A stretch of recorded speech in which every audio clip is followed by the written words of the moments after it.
ఏం పేరు? ధనమ్మ. ధనమ్మ. ఎక్కడి నుంచి వచ్చినావు? Eeshwarappa homeo clinic. నేను ఖమ్మం నుంచి వచ్చాను. ఏం బాధతో వచ్చినావు? సూర్యాసిస్తాను. ఎన్ని సంవత్సరాల నుంచి ఉండే? 20 సంవత్సరాల దాకా. 25 సంవత్సరాల నుంచి ఏమేమి వాడినావు? ఎక్కడెక్కడ వాడొచ్చినావు? ఆయుర్వేద ఇంగ్లీష్ మందులు వాడినా తగ్గలే. హోమియోపతి అక్కడ ఖమ్మంలో వాడినా తగ్గలే. హోమియోపతి కూడా వాడితే తగ్గలేదు.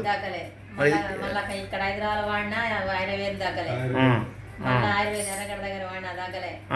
మీ దగ్గరకు వచ్చాకే తగ్గింది. మొత్తం పోయిందా? చూపి చేతులు. అమ్మా మంచి రంగు వచ్చింది కదా. గుడ్. పొట్ట చూపి. గుడ్. మంచిగా అయింది. పొట్ట మీద కూడా మంచిగా అయింది. ఆ మరకలు ఉన్నాయి జర లైట్గా. మరకలు పోయి తట్టిస్తా. ఇప్పుడు మరి బయట హోమియోపతి, ఈడ హోమియోపతి. మరి ఆడ తగ్గలేదు, ఇక్కడ తగ్గిందంటే అడ్డం పడ్డాండి. తోలు లేసిపోయింది. అసలు తోలు లేసిపోయి ఇట్లా అడ్డం పడ్డాయి. ఇంకా అసలు వాడడం మందులు మ్యాచ్ కాలేదు. మీ దగ్గర హోమియోపతి నాకు దేవుడు పెట్టే వరం లాగా అయిందా? Very good. మరి ప్రజలకు తెలవడానికి నీ అభిప్రాయం తీసుకున్న హోమియోపతి ఎక్కడనో వాడితే తక్కువ, కాకపోతే హోమియోపతిని బదనాం చేయొద్దు. మంచి డాక్టర్ని వెతకాలి.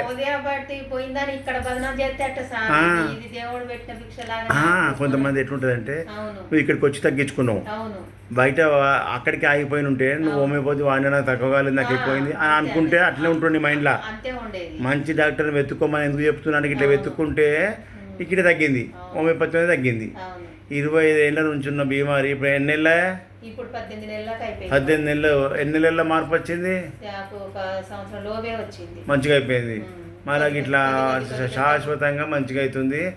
నీ చర్మం నీకు వచ్చింది మళ్ళా. అంత పొట్టు తెల్ల పూత ఉండే అంత పోయింది. నిన్ను కార్లో వేసుకొని వచ్చిర్రు. ఇప్పుడు మంచిగా నీ అంతలో వస్తున్నావు. గుడ్. అట్లా వాడాలి.